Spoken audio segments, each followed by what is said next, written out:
How Duncan Robinson completely fell off. Duncan made his first impression in the NBA on a two-way contract, and after playing very well for a couple seasons, he was then rewarded with a really big 5-year $90 million contract with the Miami Heat. But unfortunately, after signing that contract, it seems like it's been all downhill from there, and this season Duncan is having one of the worst seasons of his career. But quickly before we get the video started, for those of you who may not know, I'm Juicy Sports, I make opinionative NBA content, and if you guys enjoy videos similar to this, hit that subscribe button, that like button, and that post notification bell. I also want to quickly mention that I recently started up an MMA channel, and if you guys are interested in that, the link will be in the description. But anyways, let's get into it.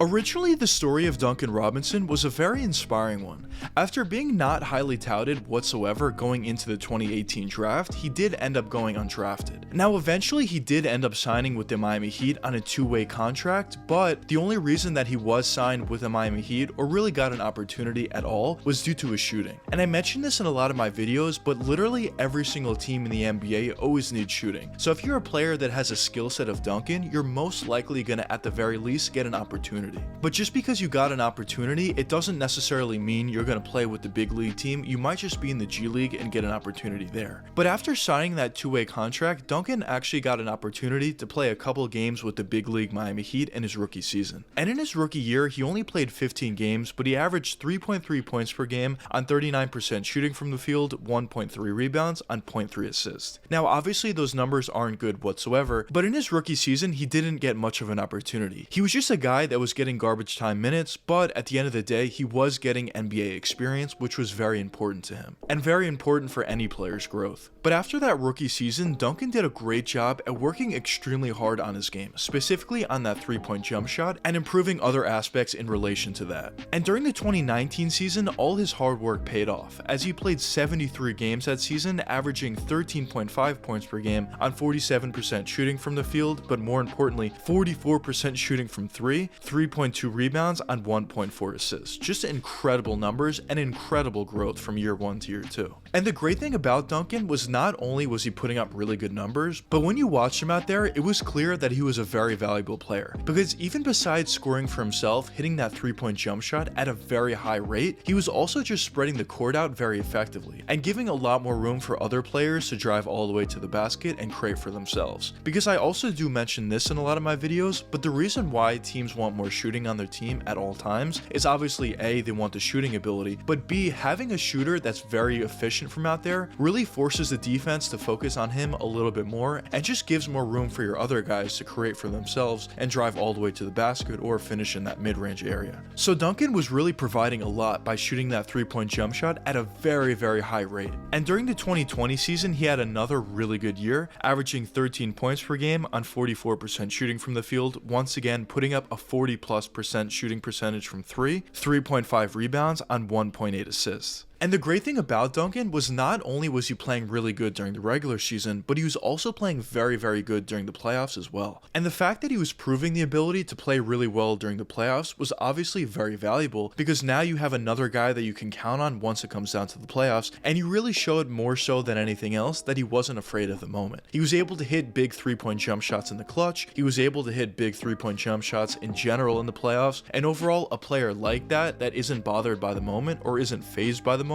just becomes that much more valuable for your organization. So after proving all that he did with the ability to hit that three-point jump shot, just spread the floor out very effectively, even having somewhat of an ability to create for himself, either create for himself from that three-point range or even at times create for himself driving all the way to the basket, the Miami Heat thought that they saw enough and they thought it was time to give Duncan a bigger contract. And after those couple seasons, the Heat decided to give Duncan a 5-year $90 million contract for his great play. But unfortunately, after signing that big contract, Duncan just didn't look like the same player whatsoever. Of course, he still has the ability to hit that three-point jump shot, but he's not shooting it at a very efficient rate anymore. And if he's not shooting that three ball at an efficient percentage, then he's just not all that valuable out there, to be honest. I did mention that he has some abilities to create for himself from that three-point range mostly, even somewhat of an ability to drive all the way to the basket, but that's just sometimes. If he doesn't have that three-point jump shot as a threat, that ability is just going to be much more difficult for him. So really clearly Duncan's game is predicated off that 3-point jump shot, and if he's not able to shoot it at a high percentage, he's just not going to be valuable straight up. And this season for the Miami Heat, Duncan's only shooting 32% from deep, which is not only bad for a really good 3-point jump shot shooter like Duncan is, but that's just bad in general. So clearly Duncan is struggling tremendously this season. And of course, the fact that he's not shooting that 3-point jump shot well whatsoever has really affected other aspects of his game as well. Like for example, he's not driving all the way to the basket as effectively as he was in the past. He's not hitting that mid-range jump shot as well as he was hitting it in the past, and you could really see it in his numbers. This season, he's only averaging 7 points per game on an abysmal 35% shooting from the field, 32% from deep, which is not good whatsoever either, 2 rebounds per game on 1.3 assists. And this season, there's been a bunch of games that he's been so bad that the coach decided just to not play him whatsoever. He's really starting to fall out of the rotation, which is crazy considering he was a mainstay in the rotation, either A, in the starting lineup, or B, coming off the bench, but either way, he was full in the rotation. So the fact that he's starting to fall out of it is a little crazy to see. Now there are certain games where he does get an opportunity and he does play a lot, but he's obviously not taking advantage of those opportunities as he's still playing very poorly on the season. Now there certainly is a chance as the season does progress and maybe he gets a little bit more of an opportunity, he's going to return to that same player that he was a couple seasons ago. Maybe he figures out that 3-point jump shot and the issues that he's having with it, and if he starts to shoot better from that 3-point range, of course the other aspects of his game are going to get better as well,